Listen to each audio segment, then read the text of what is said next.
podcast é apresentado pelo Tecnoblog. Mas assim, é genial, porque é justamente o que o Riga falou. Eles pegaram o que era um problema, o Note, que muita gente não gostava, que tava ali só te atrapalhando no meio da tela e jogava a interface pros cantos, e fizeram o hardware virar parte do software e deram vida pra aquele negócio que agora sim, acho que fica mais fácil das pessoas ignorarem que aquilo é um espaço que tá comendo conteúdo, porque ele virou um conteúdo.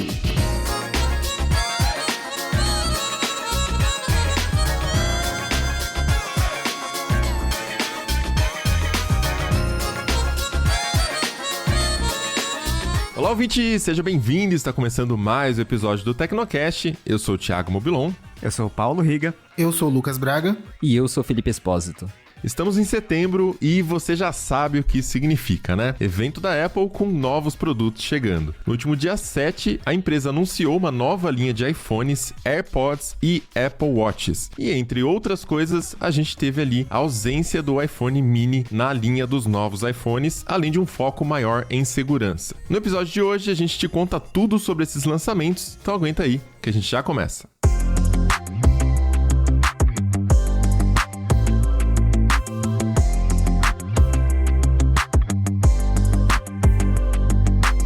No último dia 7 de setembro, a Apple fez o seu famoso, já tradicional evento anual de apresentação de novos iPhones. Nesse evento, ela apresentou os novos modelos de iPhone 14, além de novos Apple Watches e o AirPods Pro de segunda geração. Como são lançamentos, tem muita especificação técnica, né? A gente vai falar um pouquinho de cada aparelho aqui, mas vamos começar pelo principal, aquele que deveria ser a grande atração desse evento, que veio um pouquinho diferente esse ano, né? Os modelos de iPhone 14 e 14 Pro teve mudanças que talvez estejam dando o tom do que vem a seguir, né, Riga? Então, conta pra gente aí, o que mudou? O que tem de novidade esse ano no mundo dos iPhones? Cara, acho que a primeira novidade é uma não novidade, né? É um não produto, que é o iPhone 14 mini. Porque uma novidade, porque o iPhone mini morreu, né? Teve o iPhone 12 mini, teve o iPhone 13 mini, foi muito bom enquanto durou, mas não tem mais um mini no iPhone 14. Isso tem outras implicações, como, por exemplo, o preço mínimo para se comprar um iPhone. Acho que é um ponto que a gente pode explorar bastante, porque tá ligado a muitas outras coisas, até no chip. Mas assim, o iPhone 14 e o iPhone 14 Plus, né, que são os modelos não Pro, eles, você pega o iPhone 13 Pro, muda o nome e tira a câmera com zoom e virou o iPhone 14, né? Porque o iPhone 14 e o iPhone 14 Plus tem o chip do ano passado, foi uma coisa que a gente destacou no nosso título, porque é muito estranho quando você tem um novo iPhone e o chip não é novo. É quase uma regra que muda, né? Então, dessa vez não mudou. E a gente tá acostumado a ver isso até no iPhone SE, né? O iPhone SE tem o chip do iPhone do ano. E dessa vez verdade. O iPhone do ano não tem o chip do iPhone do ano. Então é muito estranho. Muito louco. E aí,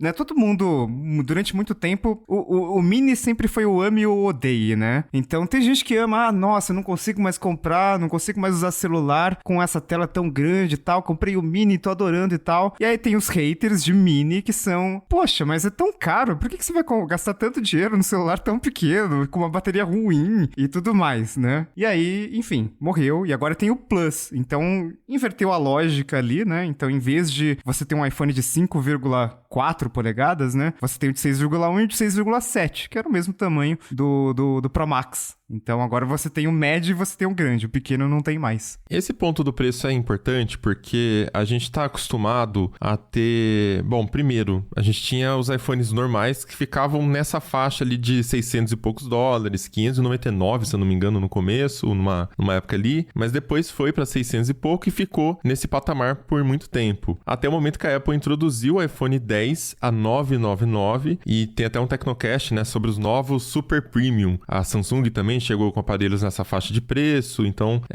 a gente meio que acostumou a ter um iPhone mais caro e um iPhone médio, que era o modelo antigo, ali, o iPhone 8. Depois a Apple introduziu o 10R, que aí chegou a 749 nos Estados Unidos, e aí ela foi pensando um pouco melhor esse meio de campo, uma coisa que o Tim Cook faz muito bem, né, enxergar ali como dividir os produtos, introduzindo a versão mini por 699 e a versão normal por 799, para depois subir para a versão Pro. E dessa vez o mini não existe mais, então foi meio que como se a Apple tivesse feito uma transição, e agora o aparelho já começa o iPhone mais barato, se você quiser o modelo do ano, começa em 799, porém com pontos negativos que ele ainda não é o iPhone do ano de fato. Ele tem o chip do ano passado, ele tem novidades, óbvio, mas o chip é o mesmo do ano passado, o corpo também é o mesmo do ano passado. Ele não tem as coisas que tem no aparelho que tá mais caro lá. Ele não tem o novo Dynamic Island, que a gente vai falar um pouquinho mais sobre ele também, que só tá na versão mais cara. É bem curioso isso, porque realmente é uma mudança drástica na estratégia da Apple. Eu acho que a única vez que eles lançaram um novo iPhone com um chip velho foi lá em 2013 com o 5C, porque eles pegaram o iPhone 5, colocaram num corpo de plástico e mantiveram o chip do 5 e tiraram o 5 de linha para o 5C ficar $100 mais barato. Depois, sempre tinha isso, de todos os novos iPhones tinham um chip novo, independente de ser o intermediário, o de entrada, entre aspas, que é o SE, sempre aí com o chip do ano. E agora a gente tá vendo um novo iPhone que não é exatamente novo. Ele tem ali uma repaginada, tem umas coisinhas novas, tem uns truquezinhos diferentes, mas a Apple essencialmente pegou o iPhone 13 Pro e tirou algumas coisas dele que encarecem o produto, que é a tela ProMotion de 120 Hz, no modelo 14 não tem, tirou a lente telefoto, tá vendendo ele agora por um preço mais barato. Eu tava curioso justamente pra ver isso, porque com os rumores a gente já sabia que o iPhone 14 não ia ser uma grande mudança, e eu ficava pensando, como que a Apple vai vender esse negócio, né? Vai vender um telefone que não é novo. E se você entrar no site da Apple, você vê que a mensagem é: estamos vendendo um iPhone 13 Pro, só que com preço menor. Tem lá no site da Apple, eles falam o poder do 13 Pro, o chip do 13 Pro, a câmera do 13 Pro. Só que, né, agora com uma faixa de preço menor, porque o 13 Pro custava $999 e agora você começa em $799. Então, essa que é a lógica do marketing da Apple, vender um 13 Pro mais barato. Mas é curioso, né? E imagino eu que essa estratégia vem para ficar. Agora, acho que o foco para as novidades vai passar a ser sempre, já era, né, há algum tempo, mas agora isso vai ficar ainda mais claro, que o foco é nos modelos Pro, e os modelos intermediários, se assim a gente pode dizer, vão ficar reciclando recursos dos modelos mais caros dos anos anteriores. A comunicação foi muito integrada, né? O marketing e o produto, né? Esses dois setores da Apple, eles acho que são praticamente uma coisa só, né? De tanto que parece integrado. Então, lá na apresentação, na live, a ideia é que você tem o desempenho do iPhone 13 Pro, aquele desempenho incrível do iPhone 13 Pro no iPhone 14. Então, não é o desempenho do iPhone 13 no iPhone 14, é do 13 Pro. Então, é o desempenho de Pro no 14, no mais básico. Então, é como se eles estivessem oferecendo um benefício. E tem uma pequena diferença, né, entre o 13 e o 13 Pro, que o 13 Pro tinha um núcleo a mais na GPU, mas para Apple, o custo disso é muito baixo, é um custo marginal. Talvez, no mercado de chips é comum até que, sei lá, às vezes você tem um wafer que não tá tão bom, você desabilita um núcleo e mesmo assim você consegue fazer um processador totalmente funcional. Então é bem provável que o custo de você botar um desempenho de Pro seja muito mais baixo do que você colocar um chip novo, que é o A16, que aí sim tá no 14 Pro. Então é sempre esses joguinhos que a Apple faz. Quando você pensa, né, parece que tudo foi planejado assim. Inclusive, quando a gente olha em retrospecto, parece até que o Mini foi uma alavanca pra Apple conseguir aumentar o preço agora, né? Pois é. Você coloca um Mini ali, né? Pelo mesmo preço do normal, e aí você sobe o normal. Agora você tira o Mini e você lança um $100 mais caro, que é o Plus. Então, tipo, vai aumentar o preço médio de novo. Sem contar que a margem dela também é maior quando ela usa um chip mais velho, né? Porque os processos de fabricação já estão muito mais otimizados. Então, além do ganho monetário, que ela te força a comprar um modelo maior, que já que não existe o iPhone Mini, ela também gasta menos para produzir produzir aquele chip que já está aí na linha de produção pelo menos desde o ano passado. E se isso tudo tivesse acontecido de uma forma simplesmente, olha gente, ano novo, preço novo, vou aumentar $100 nos iPhones, a repercussão teria sido muito negativa. Só que ela fez isso na prática de uma forma, né, ela conseguiu arrumar uma transição. Agora, assim, ela tem todo o direito de fazer o que quiser, né, as pessoas vão comprar se elas quiserem, então nem tanto pra gente criticar aqui a estratégia, enfim, cada um sabe o que faz com o próprio dinheiro, imagino, mas é importante dar o contexto também, porque não foi simplesmente queremos mais dinheiro, então vamos cobrar mais caro. Óbvio, não estou defendendo, né, eu também não quero pagar mais caro no produto. Defensor de empresa trilionária, você não tem vergonha de defender esse capitalismo selvagem? Você percebe que eu fico me defendendo, né, eu já falo na defensiva, esse é o efeito Twitter acontecendo na gente. Acho que pelo fato de ser a Apple também, existe também né, eles têm um lucro muito absurdo, assim, né, conseguem muito além do resto da indústria também. Eles são bons nisso, mas acho que o meu ponto era, tem um contexto também que vale a pena a gente levar em consideração, porque isso afeta o mercado como um todo, e aqui mais pra gente tentar entender o que pode acontecer em seguida, que é o contexto, primeiro, de saída de pandemia, tá acontecendo agora, a questão da guerra, a questão que subiu o preço de commodity no mundo todo e tal, e também a crise de chips que a gente já vem falando aqui no Tecnocast, vai levar alguns anos ainda para o mercado conseguir se recuperar dessa questão. As fábricas, né, ainda não estão operando, ainda vai demorar um tempo, o preço dos chips subiu mesmo. Então, isso também pode ser, com certeza, foi um dos fatores que fez ela decidir não trazer o chip para os modelos mais baratos. Primeiro porque ela até lançou a versão nova no processo de 4 nanômetros, que a gente vinha vendo também notícias sobre, será que a Apple vai conseguir alimentar o mercado todo? Será que vai ter chip suficiente para ela lançar já o 4 nanômetros, né? Então tinha essa questão já. E o custo, como o Lucas falou, do processador do ano passado é mais barato. O processo já está lá implementado, agora só vai barateando a cada aparelho vendido, a cada chip fabricado. Então, dentro de todo esse contexto, vale observar também que o que acontece agora com os chips dos Macs? Porque os chips são baseados nos topos de linha que saem nos iPhones. E agora, de repente, só tem o chip topo de linha no iPhone topo de linha. O próximo chip de Mac, o M2 mesmo, já não surpreendeu tanto, né? Melhorou tal, mas parece que foi uma coisa mais... otimizamos aqui o que tinha no M1. Pro M3, que ainda tá um pouco longe, né? A gente vai ver o M2 Pro no meio do caminho, mas pro M3, será que o mercado já vai estar melhor até lá, né? O que a gente vai conseguir ver até lá? O A15, que é o do iPhone 13, já não tinha sido uma grande evolução pro A14. Então, né, a gente já começa a pensar aí, parece que a Apple tá tentando se organizar para lidar com o momento, e isso também dita o tom do que a gente pode esperar para os próximos lançamentos. Se a gente ficou super impressionado com o M1 ali e tal, talvez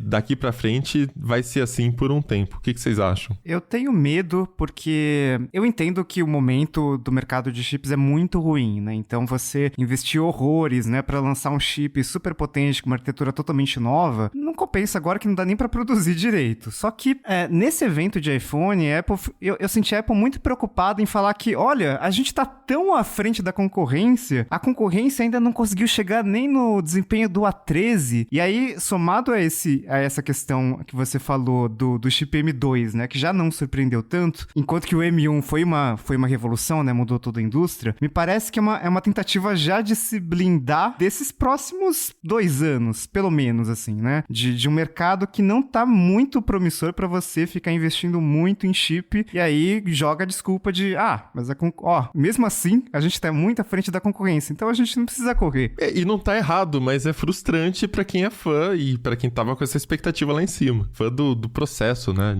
Enfim. E assim, eu quero até voltar um pouco.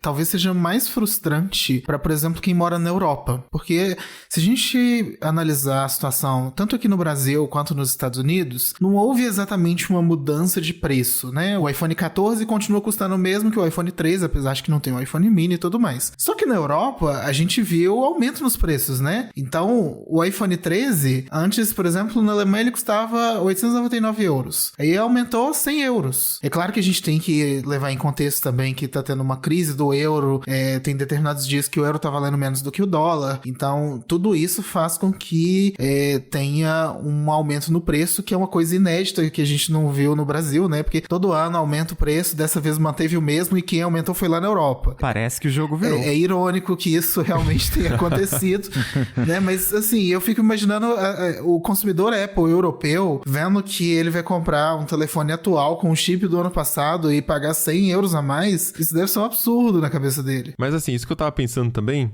sobre o contexto brasileiro, eu não lembro já da timeline, se vocês tiverem o número de cabeça, mas o dólar subiu bastante aqui no Brasil, a Apple fez reajuste, essa é a impressão que eu fiquei, a Apple fez reajuste dos preços, subiu bastante, o dólar caiu, a Apple não abaixou o preço ainda. Então, meio que já tá precificado o aumento, por isso que ela não subiu? Na verdade, comparando aqui, o dólar em setembro do ano passado estava 5,32, hoje tá 5,20. Então, tá mais ou menos a mesma coisa da época em que o iPhone 13 foi anunciado. Quando teve a queda do dólar ali por volta de abril, maio, a Apple chegou a baixar os preços dos produtos no Brasil e acho que faz algumas semanas, acho que não faz nem um mês, eles voltaram para os mesmos preços que estava lá em setembro de 2021. O dólar voltou ao mesmo patamar, a Apple subiu o preço, só que para o patamar que estava exatamente lá quando o iPhone 3 chegou, então pra gente ficou a mesma coisa. Tá, manteve mais ou menos, tem uma margem ali que eles devem trabalhar, não dá pra ficar reajustando igual o preço de petróleo, né? A cotação do Brent subiu, então vamos subir também. Não dá pra fazer isso. Mas lá pra junho, na época da WWDC, o dólar tava um pouco mais baixo, né? 4,80. Tinha uma época que o dólar tava bem mais baixo do que nos patamares atuais. E aí, a Apple lançou algum produto e daí os preços ficaram super estranhos, né? Porque o preço de tabela geralmente é 9,999. 8999. E aí, tipo, o iPhone 13 tava um preço, tipo, 7.162, sabe? Esse era o preço oficial. Tudo quebrado. Então, teve um momento que a Apple tentou, pelo menos, falar que, olha, a gente tá repassando, tá vendo? Não somos tão más, assim. Bom, outra mudança importante que a gente viu aí com a chegada desses iPhones foi um recurso que permite pedir ajuda via satélite. E isso foi uma coisa muito interessante, no mínimo, de se ver num aparelho, porque segundo a explicação deles, é uma coisa que você precisaria de um aparelho com uma super antena para conseguir fazer, e eles conseguiram fazer isso no iPhone, mas você tem que apontar o telefone para onde o satélite está. Obviamente que a conexão, por ser satélite, ela é super lenta, então eles fizeram otimizações para reduzir bastante o tamanho das mensagens de texto, então comprime bastante a mensagem, e você vai trocar mensagens básicas, né? Então, onde você está? Estou aqui. Você tem água, né? Eles falaram no evento que pode demorar até alguns minutos para enviar uma mensagem. Então é uma coisa bem... Não dá para ficar trocando mensagem mesmo. É uma situação de emergência. Se você estiver no meio de uma montanha, no meio do nada, perdido, machucado e não tem sinal, como é que você pede ajuda, né? Então você usaria isso. Por software, eles vão te indicando onde que está a direção do satélite. Você segura apontado e eles simplificaram a interface para que você só precise apertar botões ali, tocar em opções na tela, e isso faz com que a mensagem seja enviada. Até aí, beleza, uma solução muito inteligente, bem legal, mas o que mais me impressionou foi que eles levaram isso muito a sério, ao ponto de que eles montaram uma central de atendimento que vai fazer a interface entre essas mensagens e os serviços de emergência. E isso tem um custo, né? Então eles vão manter agora uma central para atender os clientes de iPhone, que tem ali 2 anos grátis para utilizar esse serviço, né? Lógico, no longo prazo vai ter um custo, e a gente não sabe ainda qual vai ser o preço desse serviço para quem está usando. Bem interessante, né? A empresa pensando nesse recurso, que é uma coisa muito específica para colocar num smartphone. É um nicho muito, muito específico mesmo, né? Assim, imagino que quem contrate esse tipo de serviço sejam pessoas que façam escaladas, esportes radicais em locais que não tem a menor possibilidade de chegar a sinal de celular, né? Provavelmente o mesmo público-alvo também do novo Apple Watch Ultra. Mas, sei lá, algumas pessoas tinham uma expectativa diferente do que seria essa conexão via satélite. Porque há poucas semanas, a Starlink anunciou a parceria com a T-Mobile para poder fornecer fornecer conexão aos celulares via satélite. Só que não é uma conexão apenas para casos de emergência. Você vai conseguir trocar uma mensagem ali por WhatsApp, determinados aplicativos de mensagem ou por SMS. Então é uma conexão um pouco mais ampla, né? Então algumas pessoas realmente esperavam que, poxa, a Apple finalmente vai virar uma operadora, né? A gente vai poder usar o celular em qualquer lugar do mundo, mas na prática não é assim. Primeiro porque esse serviço, depois do evento, foi descoberto que quem mantém esse serviço via satélite é a Globalstar, que é uma empresa que vende celular via satélite, pager, equipamento rastreador, tem presença inclusive no Brasil. Então é uma empresa que já está consolidada no mercado de satélite, né? Só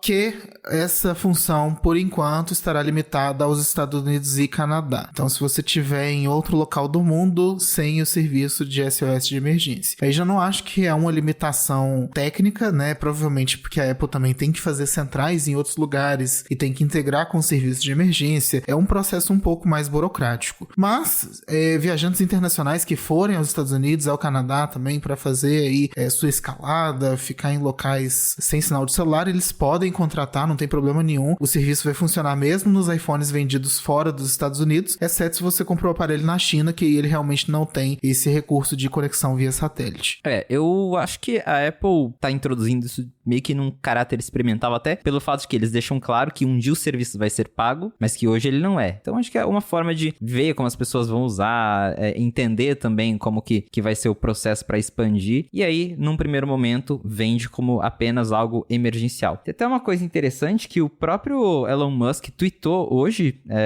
à tarde, que diz ele que teve conversas promissoras com a Apple sobre a Starlink no iPhone. Então, assim, talvez lá na frente eles expandam isso para que funcione mesmo como uma operadora por satélite, alguma coisa assim, porque o sistema daí já vai estar lá, né? Mas hoje realmente é algo só para emergência e deve servir como um beta. E depois, mais para frente, vão aumentando as possibilidades que essa tecnologia oferece. Até porque é tão nichado que não faria sentido lançar um plano de assinatura só para isso. Mas pensando no bundle que ela já oferece, com fitness, com outros serviços ali, armazenamento, às vezes dá para encaixar num pacote. E, assim, esse evento foi tão sobre recursos de segurança que já fico imaginando o que mais eles têm engatilhado que pode chegar no próximo evento e pode compor esse pacote, né? Essa coisa de segurança aí também, uma assinatura, um pacote de segurança que, enfim, faz parte ali da sua assinatura do iCloud, enfim. Eu acho que esse negócio de segurança, inclusive esse recurso por satélite, ele é tão experimental que eles nem conseguem ainda precificar direito, né? Porque a Apple é uma empresa que ela é muito boa em pegar uma tecnologia e popularizar, né? Então, não popularizar em sentido de custo, mas em sentido de usuários mesmo. Então, quem realmente se imagina numa situação dessas, né, que realmente vai precisar de um serviço de emergência por satélite, vai acabar pagando, né? Como talvez já pague para uma Garmin, né? Uma pessoa que, faz trilha em montanha e realmente não tem sinal nenhum de celular e é muito deserto e tal, só vai ter sinal de satélite. Beleza. A pessoa já paga. Pra você ter uma ideia, a Garmin, ela cobra, no plano mais básico deles, custa $15 por mês. Isso é muito alto, né? No Apple One, eu não pago $15 por mês no Apple One, que tem um monte de coisa, né? Imagina pagar só por um recurso de segurança. No caso da Garmin, inclusive, né? Acho que a Apple deixou muito claro ali que é um troço meio caro de se fazer, meio complexo, né? Então, esse negócio de demorar 15 segundos nas melhores condições, com o nosso algoritmo que diminui a mensagem em 3 vezes e tal, e alguns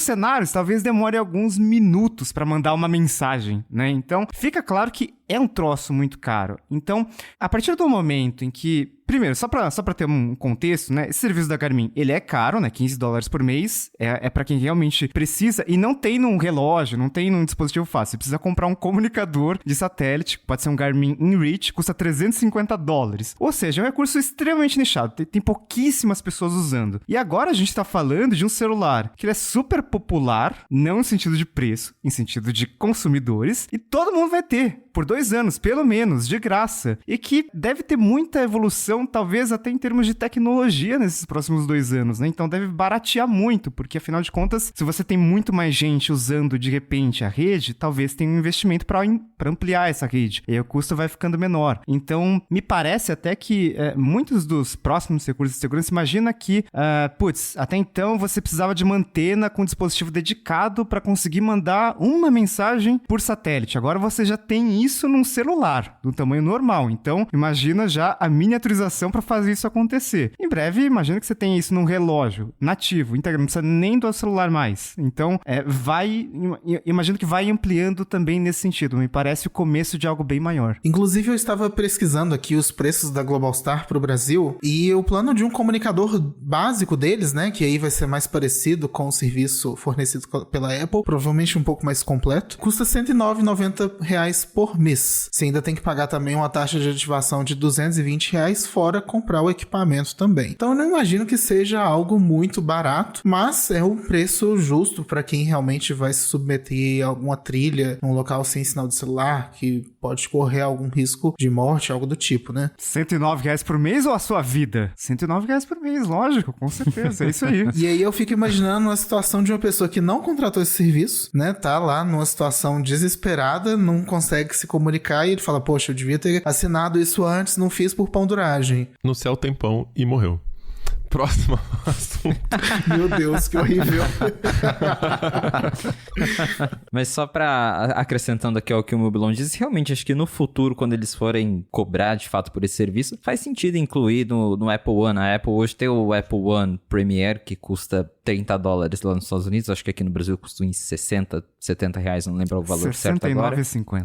Isso. Então, talvez seja um serviço que eles incluam nesse plano mais caro, e aí você assina ele e ganha lá a possibilidade de usar o satélite. Esse recurso também está disponível nos iPhones da versão Pro, iPhone 14 Pro e iPhone 14 Pro Max. São os aparelhos que realmente são os modelos do ano dessa vez, que receberam a atualização de chip, então com A16 Bionic, A16 Bionic, para falar em inglês aqui. E, bom, eles têm os recursos novos, mas o que mais chamou a atenção mesmo na parte do design foi a questão do buraquinho na tela. Ah, meu Deus. Estavam falando que ia ser uns buraquinhos, aí na versão, nos rumores mais recentes, falava que ia ser uma coisa só, e a Apple ia fechar aquilo com software, e no final, né, Paulo Riga, eles transformaram o bug numa feature de novo, é isso? Nossa, quando eu vi aquilo pela primeira vez na live, fiquei, que maldita. Porque, pensa no seguinte, o notch, né, o buraco na tela, ele é feito pra você conseguir colocar uma câmera, ou às vezes, no caso dos iPhones, né, o sensor ali do Face ID de profundidade, que precisa de um espaço ali. Nos últimos anos, todas as fabricantes fizeram esforços para tentar esconder aquilo de alguma forma, né? Então, nos Androids, principalmente quando o notch era um pouco maior, você tinha um recurso de software que colocava uma faixa preta lá em cima, porque daí você não percebia, né? O notch é preto, então a faixa é preta, então,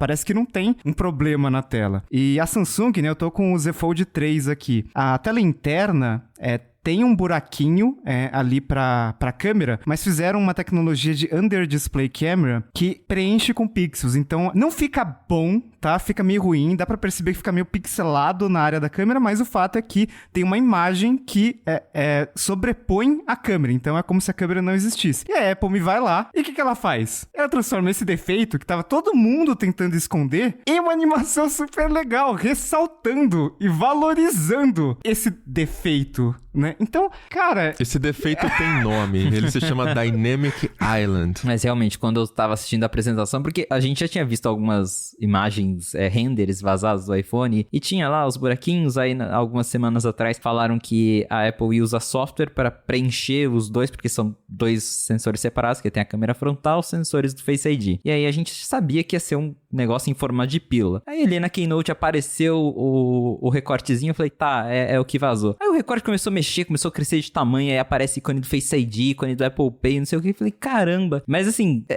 é genial, porque é justamente o que o Riga falou. Eles pegaram o que era um problema, o notch, que muita gente não gostava, que tava ali só te atrapalhando no meio da tela e jogava a interface pros cantos, e fizeram o hardware virar parte do software e deram vida pra aquele negócio que agora sim, acho que fica mais fácil das pessoas ignorarem que aquilo é um espaço que tá comendo conteúdo, porque ele virou um conteúdo. É genial. A Dynamic Island, que não tem nome em português, é realmente, assim, impressionante. Tem umas animações muito bonitinhas. Eu tava brincando com o simulador do iOS pra desenvolvedores, porque na Keynote você vê ali os vídeos, é uma coisa, né? Mas no simulador dá pra ver que as animações são muito bem feitas, é muito legal e é realmente um recurso que chamou a atenção e eu tô doido pra ver pessoalmente. E é uma coisa tão simples, né? Depois que tá pronto, você olha e fala assim, mas realmente, né? E o que eles fizeram fica parecendo que não tem um buraco no final das contas. Parece que realmente é só um fundo preto de notificações. E eles tiram aquelas coisas que estavam ocupando muito espaço nas laterais do Note e colocam dentro desse buraquinho. Então, a coisa do Waze, se você tá com o GPS ligado, do microfone, né? O verdinho, se você tiver com coisa ligado, mas também coisas mais amplas, que daí ele dá um efeito de expansão aqui, tentando ilustrar pro ouvinte, caso ele não tenha visto ainda. Mas, enfim, uma solução bem interessante. Eu já tinha achado que o Note no MacBook ficou interessante, porque era um espaço nos Macs que não tinha muita serventia, né? Aquela metade da tela. A não ser que alguém, de fato, utilize muitos ícones e muitas coisinhas ali no menu. Aí acontecia, assim, de ocupar mais espaço ali na tela. Então, eu achei já que o Note no MacBook tava ok. Ficou até que legal, né? Meio que dá um efeito de liberar mais espaço na tela. Então, vamos ver aí nos próximos, quem sabe, 5 anos, se eles pensam em refazer o Note do MacBook também com algum efeito desses. Não sei se vai fazer sentido no macOS, né? Mas olhando pelo ponto de vista de manter uma consistência, talvez possa acontecer. Eu só sei que depois desse anúncio eu fiquei mais atento ao Alan Dye, que é o vice-presidente de Human Interface, que é meio que o sucessor do Johnny Ive ali, né? Porque agora quando eu lembro do Johnny Ive, eu lembro daqueles primeiros ícones do iOS 7, que eram horrorosos, né? Todos saturados e tal. Tudo bem que gerou uma nova tendência. E de coisas tipo uma porta Lightning na parte inferior de um mouse, assim. Então, e agora o Alan Dye que, né, fez essa parte de apresentar o Dynamic Island, eu fiquei, caraca, que desgraçado, bicho. Eu vou ficar mais de olho no que ele vai... Assim, ele tem uma equipe gigantesca, né? Não deve ter surgido da cabeça dele, mas eu fiquei bem impressionado, assim, com... acho que é uma mudança bem interessante. É virar o jogo, né? Você pegou um defeito e se transformou numa coisa que é muito propagandeável, assim. Parece extremamente útil, né? Toda a propaganda do iPhone 14 Pro tá meio que baseada nisso, né? Você vê a animação em vários momentos ali e parece... Agora que a gente tá vendo, parece tão óbvio que é tipo... Nossa, por que ninguém pensou nisso antes, né? Por que ninguém pensou numa forma de usar esse defeito dessa forma, né? Então, realmente bem legal. E é uma coisa que vem pra ficar, porque pra Apple dar um nome de marketing... Porque o Note, a Apple nunca deu um nome pra eles. Falam que é a True Depth Camera, né? Mas é o nome dos sensores, não é do espaço. O recorte mesmo nunca teve o nome. A gente que chama de Note. Pra eles darem um nome de marketing, fazer propaganda sobre isso, é porque realmente esse espaço não vai sumir nos próximos vários anos e deve chegar pra outros produtos também. Até porque mesmo que a tecnologia evolua num ponto onde as telas transparentes ali pra cobrir a câmera e o sensor já estejam num nível bom, de qualidade e, enfim, pra não interferir com os sensores e também num custo ok pra colocar no iPhone, você ainda consegue continuar trabalhando com essa dinâmica. Mesmo que não precise mais, você ainda pode utilizar isso de alguma forma. Mas, enfim, vamos ver. E outra novidade do display também que vale destacar é o Always On Display, aquele recurso que a gente já conhece do Android e também do Apple Watch. Inclusive, ele foi implementado da mesma forma que a gente vê no Apple Watch. A tela pode ficar ligada e aí, para economizar energia, o sistema reduz a taxa de atualização para 1 Hz. Então, assim como no Apple Watch, né, uma vez por segundo ali vai atualizar as informações da tela, o que está mais do que ok se o aparelho estiver de fato desligado ali no modo standby, né? Você não está usando ele. É bem legal, dá uma outra cara pro aparelho. Isso, os usuários de Android já estão acostumados com essa novidade, mas nos iPhones é uma coisa que está chegando só agora. Eu sei que às vezes parece que eu sou muito fanboy de iOS, né? O iOS de fato é um sistema que eu gosto muito, mas nesse caso do Always On Display eu não tenho como deixar de destacar que, a implementação da Apple ficou muito legal, porque eles o wallpaper da tela de bloqueio, ele ainda assim fica no Always On Display. Enquanto que tinha alguns, na época do Galaxy S8, que a Samsung ainda fazia questão de ressaltar, sei lá, colocar uns pontinhos ali pra parecer uma galáxia e tal, né? Mas depois, todo mundo ficou muito centrado em deixar a tela o mais preta possível e deixar só o relógio. Que tudo bem, em termos de utilidade, né? Geralmente é só a hora que você precisa ter, né? Mas nesse Always On Display do iOS 16 com o iPhone 14 Pro, você consegue ainda ter o seu wallpaper ali, então ter a sua personalização e ter outras informações, inclusive até uns widgets ali na tela a qualquer momento, né? Então virou um Apple Watchzão ali que achei bem interessante a implementação. Realmente foi bastante inspirado no Apple Watch. Quando eu vi a nova tela de bloqueio do iOS 16, eu já imaginei, porque ela em si já é bem inspirada no Apple Watch, tem os widgets são no mesmo estilo e tal, e ficou diferente por causa disso, não é aquela coisa só preta que mostra o relógio, que claro, né, pensando em função, meio que tanto faz, mas vai deixar o telefone com um aspecto diferente. Você deixa ele em cima da mesa, você vai ficar vendo ali, cada um com o seu wallpaper, então fica realmente uma coisa mais pessoal, mais única para cada um. Então, demorou bastante, a Apple já poderia ter feito isso há muito tempo, o mercado já tá aí com solução de Always On há muitos anos, mas pelo menos veio algo um pouquinho diferente do que a gente já tá acostumado a ver, e é bem legal justamente porque também tem isso de mostrar os widgets e ainda umas notificações interativas, que o iOS 16 tem uma API nova que, por exemplo, o Uber vai poder fazer um cardzinho que mostra se o motorista tá vindo e tudo mais, mostra ali as informações, e esse cardzinho também vai aparecer na tela Always On, sem você precisar tocar na tela, precisar pegar o celular na mão. Então, realmente eles tentaram meio que justificar a demora, né, por ter demorado tanto tempo para trazer o Always On pro iPhone, com isso de que eles pensaram além e trouxeram alguns recursos diferentes.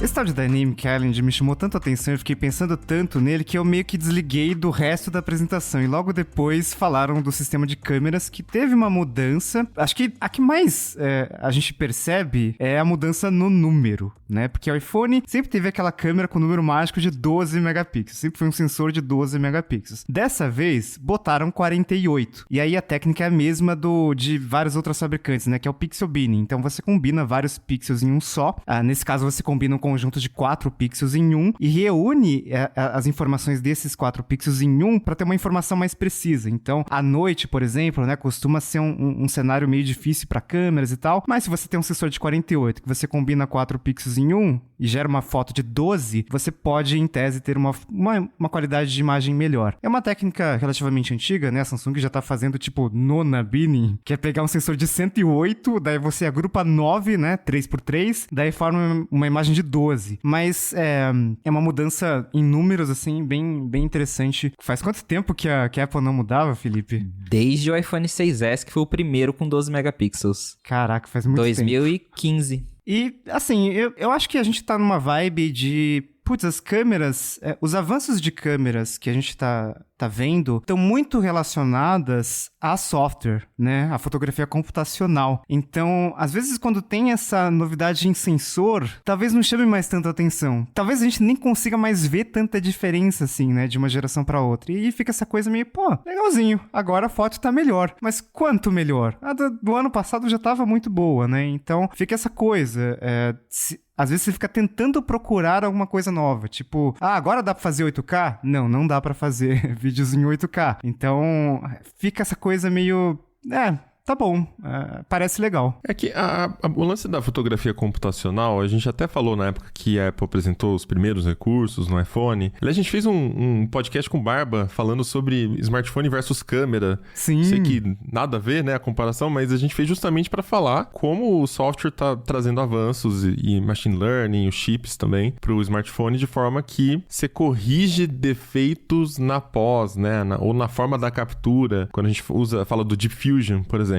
E acho que o que a Apple vai conseguir fazer ainda é muito mais do que está sendo feito. na fotografia computacional, porque tem muita coisa que dá para você fazer nessa área, então eu acho que a Apple só tá começando a explorar isso, né? Ainda tá molhando o pezinho. Eu quero ver o que vai acontecer nos próximos anos, porque conforme melhora a questão do machine learning, da identificação de objetos, de pessoas, você já pode fazer processamentos nesse sentido também, né? Então, sei lá, tem uma foto ali em grupo, você já pode, seleciona daqui pra lá, não quero essas pessoas, e a foto remove. Aquelas coisas que a Adobe tá fazendo com o Photoshop, imagina no futuro você conseguir já fazer isso direto do seu iPhone. Por que não? Se ele tem o chip pra isso, né? Ele tem os núcleos ali de Neural Engine, então, em teoria, consegue fazer isso, mas pra software, pra ficar bom, pra ser lançado em um iPhone, ainda vai tomar mais um tempinho. Então, por enquanto, é aquela coisa ainda de resolução tá melhor, de iluminação tá melhor, e aí a gente tem que esperar um tempo pra ver o que vem. Até a parte do Deep Fusion, eles mudaram o jeito que ele funciona, então se antes ele era aplicado depois da compressão da imagem, e com isso você perde um pouco da qualidade, porque a imagem já foi comprimida, perde informações ali de coloração, por exemplo, agora ele é aplicado antes dessa etapa. E aí eles citaram isso como uma grande evolução, porque imagino que primeiro é bem mais pesado, né? Então o chip tem que dar conta também, mas em teoria você consegue melhorar a imagem antes de perder informações dela, então você consegue trabalhar com mais dados. Para fotógrafos seria tipo aquela coisa de você editar uma foto que ainda tá no formato RAW versus editar uma foto que já tá em PNG, JPEG, qualquer outro formato. A diferença é bem grande, né? Pode ser um caminho também, eu quero ver na prática o que isso significa, porque eles criaram até um novo nome pro recurso por conta dessa mudança da etapa. Achei um pouco Apple fazer isso, né? Mas quero ver na prática se a gente sente também uma melhoria tão grande por conta disso. E outra novidade que vale para todos os iPhones é que agora nos Estados Unidos eles vêm apenas com o chip eSIM, que é aquele formato, não formato, né? Ele é eletrônico, você não precisa instalar mais um cartãozinho. Ele só existe na sua memória, não tem mais, você não pega mais o chip. Lucas, queremos saber, dá pra comprar e usar no Brasil? Como é que é esse negócio? Bom, aí? A resposta curta e grossa é dá. Você vai conseguir usar o iPhone dos Estados Unidos aqui normalmente. Se você for cliente da Claro, TIM ou Vivo, né? Se você usar alguma operadora virtual, aí tem que ver se ela oferece sim. Mas é aquela coisa, né?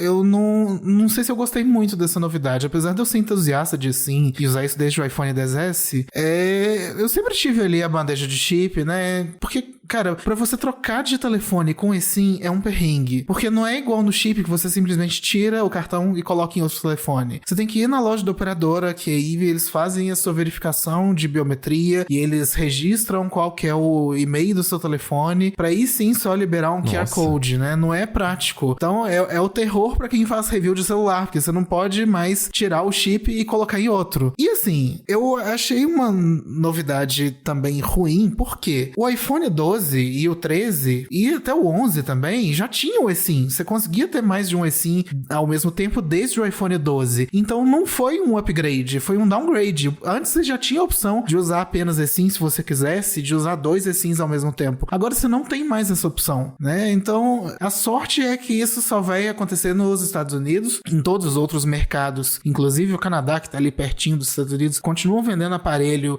com a bandeja de chip. Tem muitas operadoras no mundo que ainda não suportam chip virtual, né? Então, se você pegar aí América Latina, diversas operadoras da Europa, muitas operadoras virtuais também que não suportam o novo padrão, né? Então, seria realmente complicado da Apple expandir um iPhone apenas com eSIM para todo mundo, né? Mas eu imagino que é uma tendência que ao longo do tempo a gente tenha smartphones compatíveis apenas com eSIM. Lucas, uma dúvida, já que a gente tá falando desse tema, você citou essa dificuldade de trocar de aparelho. E aí a questão que eu tenho isso é uma limitação da operadora? A operadora escolhe fazer desse jeito por uma política de segurança dela? Ou é uma limitação da tecnologia que a gente pode esperar que no futuro isso vá mudar? Enfim, da onde que vem essa limitação? Não, a tecnologia tá aí. Se você quiser, você pode ativar um eSIM pela internet, né? Tem várias operadoras focadas em home internacional, né? Que você consegue comprar o chip do país que você vai visitar. Já tem um QR Code, você escaneia ali no seu telefone e adiciona o chip. Então,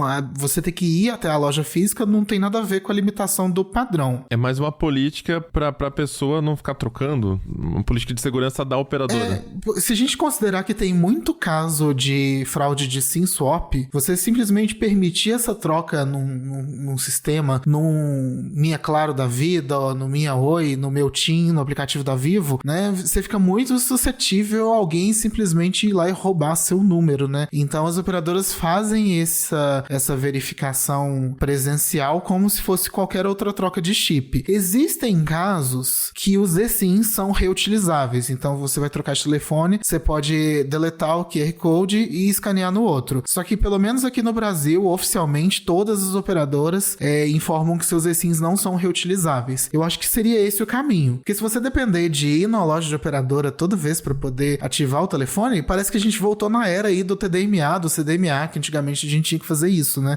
Isso gera um custo operacional para operadora, porque você vai ter um cliente na loja para fazer algo que você poderia fazer em casa antes, né? Então, enfim, eu espero que melhorem esse processo aí nos próximos meses, nos próximos anos. Lá fora, inclusive, falando de Estados Unidos, a própria Apple já oferece ferramentas no iOS, claro que isso é feito em conjunto com as operadoras, para você migrar de um iPhone para o outro via iCloud e você transfere o eSIM junto. Então, quando você faz aquele processo de mandar o seu backup do iPhone antigo para o novo, ele já transfere o seu eSIM e você não precisa fazer nada. Então, realmente é uma política da operadora que cada uma tem a sua. Se um dia isso chegar aqui, daí vai facilitar bastante o processo. Então, realmente é possível, mas a gente aqui no Brasil, como o Lucas disse, ainda não chegou nesse nível de você conseguir fazer uma troca fácil. Eu usava eSIM e de tanto ficar trocando celular todo ano, eu desisti, voltei pro chip normal, porque tinha que ficar indo lá na loja, tem essa questão da biometria, então eu fiquei com preguiça, mas existe sim tecnologia para fazer essa migração facilitada. Agora, um ponto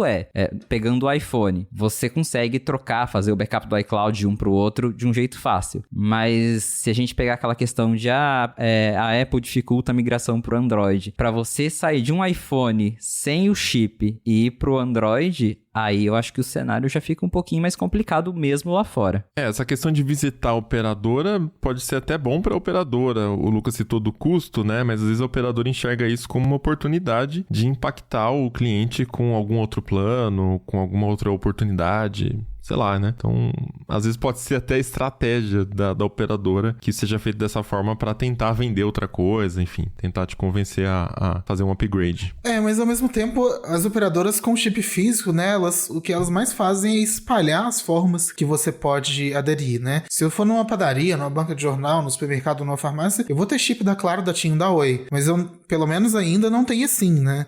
Pode ser que no futuro isso mude e vendam lá o cartão físico do eSIM. Esses dias mesmo eu fui na loja da TIM para pegar um eSIM para conseguir usar o telefone no Rock in Rio e eu me deparei com falta de estoque de eSIM, né? Era um plástico com QR Code. Poderia ser gerado ali num computador na hora, mas aí eu tive que ir em outro shopping, em outra loja para conseguir um eSIM.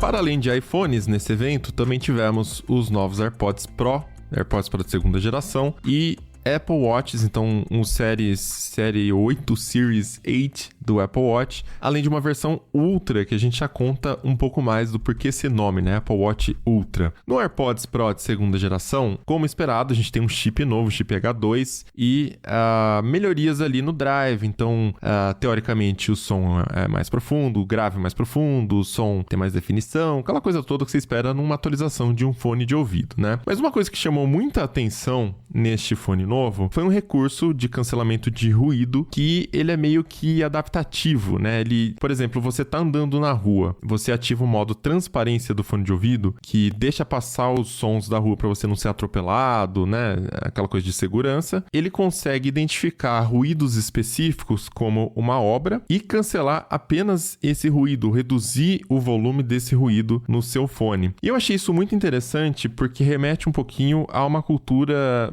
que é bem antiga da Apple, né? Bem da fundação até da empresa, que é aquela coisa de não enxergar produtos e sim enxergar casos específicos assim de uso. Então, quando a gente pega certos recursos que a Apple implementa, isolados, eles parecem recursos muito, né? Uma coisa muito específica ali. Nossa, quem que vai usar o negócio de satélite no iPhone? Mas quando a gente junta tudo todos os recursos que a Apple lançou ao longo dos anos, é isso que realmente diferencia a empresa da concorrência. Até a questão do Apple Watch, quando você pega as primeiras versões do relógio, cara, é um público muito nichado que vai se interessar por aquilo e tal, mas conforme os anos vão passando, eles vão implementando um controle ali para saber se a pessoa tá ovulando, né? Se a mulher tá ovulando, é um recurso novo desse ano.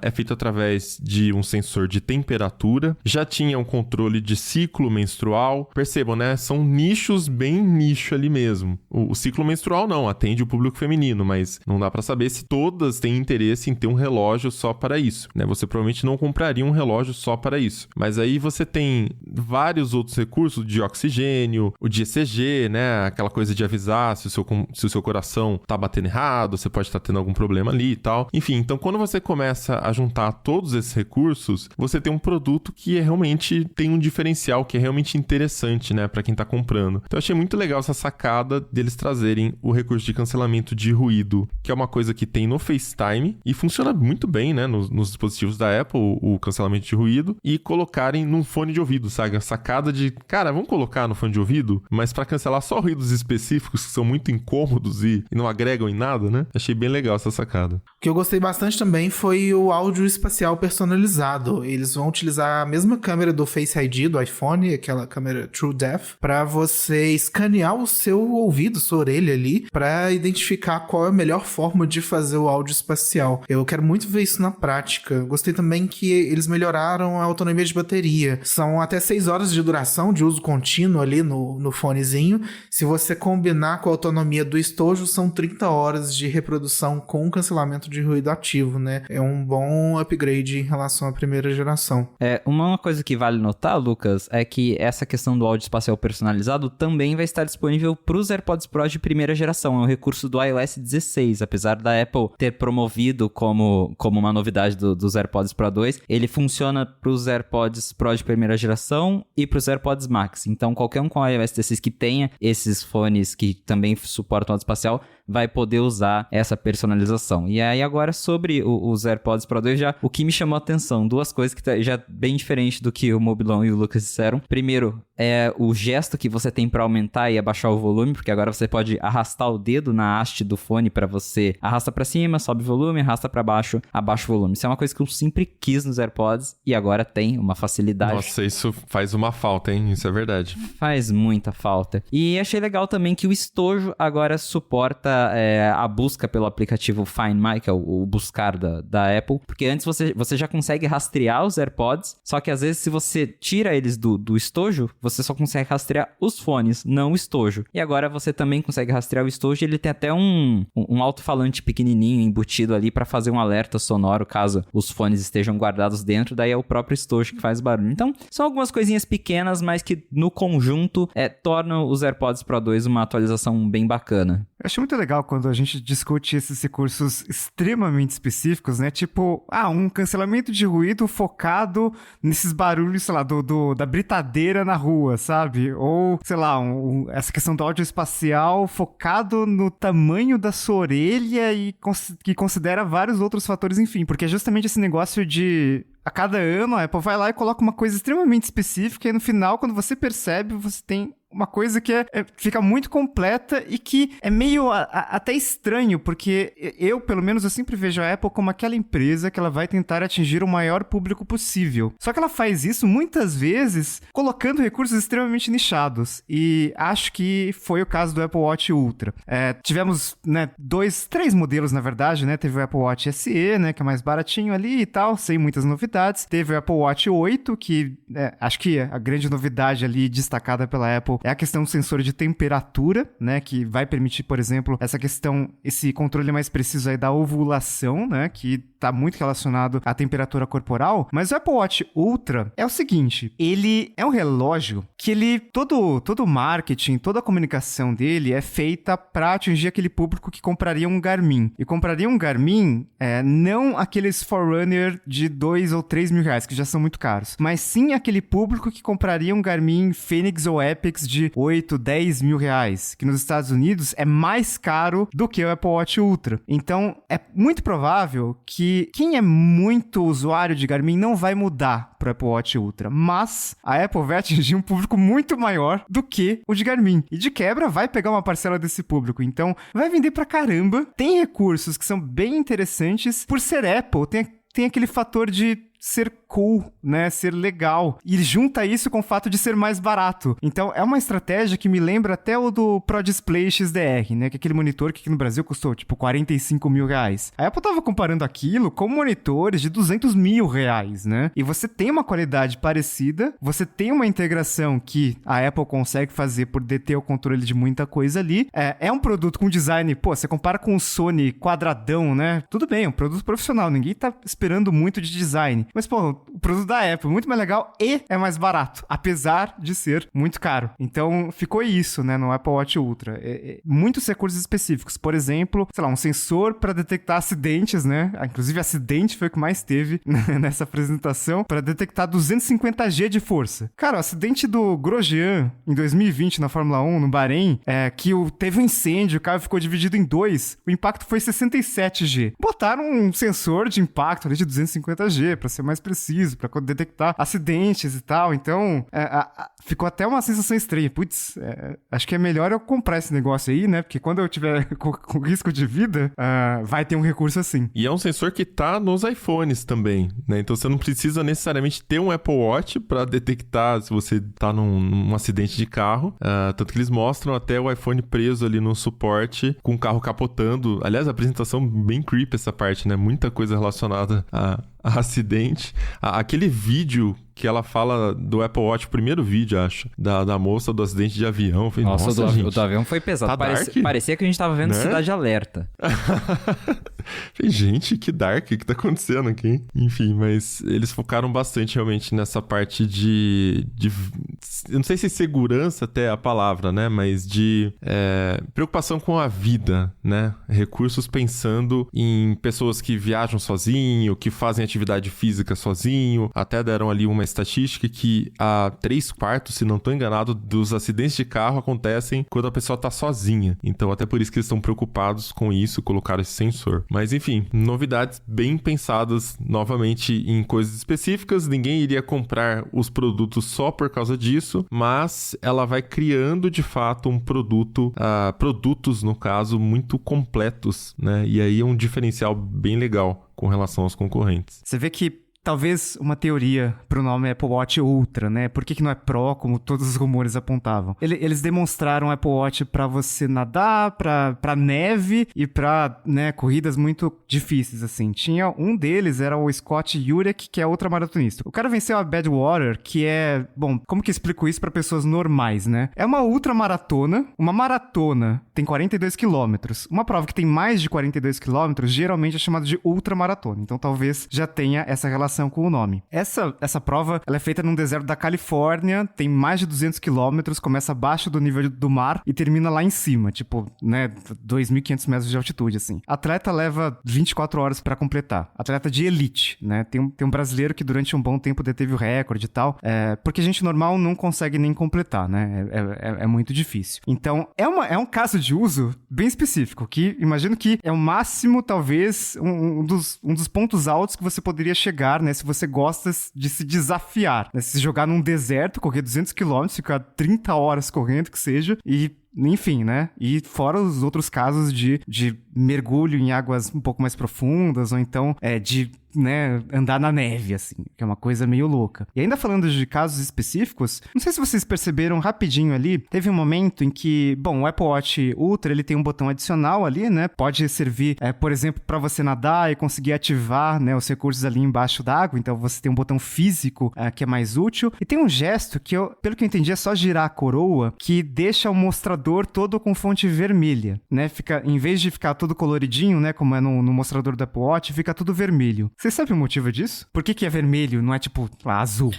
Eles falaram que era pra melhorar a visibilidade à noite. Isso, é porque o vermelho ele causa um efeito menor na pupila quando tá tudo escuro, enquanto que uma luz azul ia comprimir a sua pupila e a sua visão noturna ia ficar pior. Então é tipo umas coisas meio, sabe, é só girar a coroa. Alguém pensou muito pra fazer isso, né? Exatamente. E fora outros recursos para pessoas um pouco mais normais, que são, por exemplo, o caso de detecção de pista, né? Então, uma pista de... Bom, teve a melhoria no GPS, né? Então o GPS tá mais preciso, o que é interessante se você tá correndo no meio da cidade, que tem prédios muito altos e tal. Nada que uma Garmin já não oferecesse, mas bacana. Mas agora você tem um recurso também de detecção de pista, né? Então, uma pista tem exatamente 400 metros, né? Então, e é medido ali. Então, pra que você vai usar o GPS, né? Pra que você vai confiar em satélites que estão a 20 mil quilômetros de altura se você tem uma pista medida certinho ali, né? Pra ter exatamente 400 metros à volta. Então, tem o recurso de detecção de pista, que já é um pouco além, assim.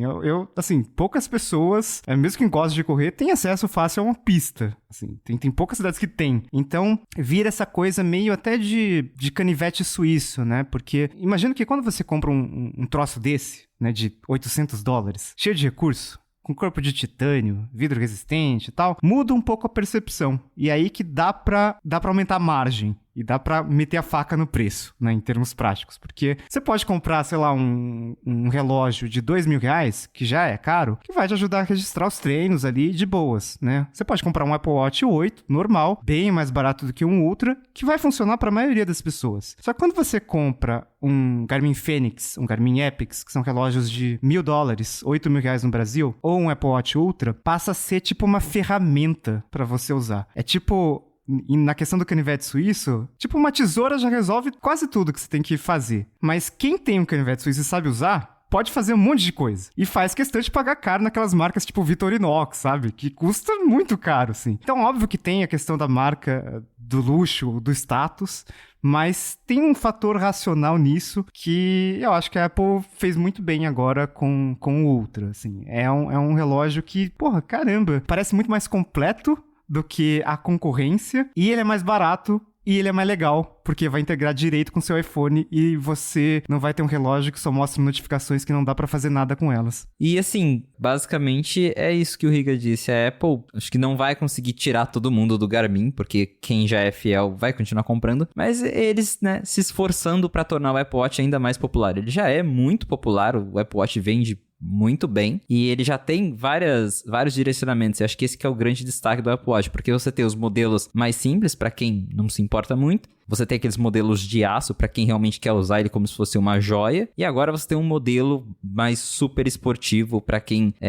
compra e já tá acostumado a usar e precisa de recursos que vão além. Então é bem interessante ver que a Apple ela não fica só em um modelo como algumas fabricantes fazem e tenta criar meio que um Apple Watch para cada pessoa. Então tá aí mais uma expansão para deixar o relógio da Apple ainda mais popular. Agora tem que lançar uma versão para quem é desastrado, que vai ter o corpo do Ultra, mas não custe o preço do Ultra. Porque só de dormir com o Apple Watch normal, você já detona toda a tela do relógio. Então, Apple, faça uma versão para os desastrados aí. Pode fazer do iPhone também, não vou achar ruim não. Concordo. Então é isso, vamos chegando ao final de mais um episódio do Tecnocast. E aí conta pra gente o que você achou das novidades, qual recurso chamou mais atenção. Comenta lá na comunidade.tecnoblog.net ou pelo Twitter, é só marcar o @Tecnocast. Se quiser continuar o papo com a gente nas redes sociais, em todas elas eu sou @Mobilon, @Paulo Riga, @Lucas Braga e @Felipe Espósito. Felipe, aproveita que você tá com um podcast novo aí sobre... Não tão novo, era novo no último Tecnocast que você participou, né? A gente esqueceu de dar a deixa, então corrija aí pra gente agora e divulgue o seu podcast novo. Pra quem quiser ouvir um pouquinho mais sobre a Apple, tem interesse em se aprofundar mais no assunto, eu tô com o podcast A Fonte, junto com o Marcos Mendes, lá da Rede Gigahertz. Toda segunda a gente lança episódio novo, só procurar pelo A Fonte, e aí você recebe aí várias informações sobre o que acontece no mundo Apple, comentários sobre lançamentos, rumores e tudo mais. Então, só procurar lá pelo A Fonte, e também tô no iHelpBR e lá no 95Mac. Maravilha! Este Tecnocast foi produzido pelo Josué de Oliveira, editado pelo Ariel Libório e a arte da capa é do Vitor Pádua. A gente fica por aqui, mas voltamos com outro episódio semana que vem. Até lá! Falou! Tchau, tchau. Até uma próxima!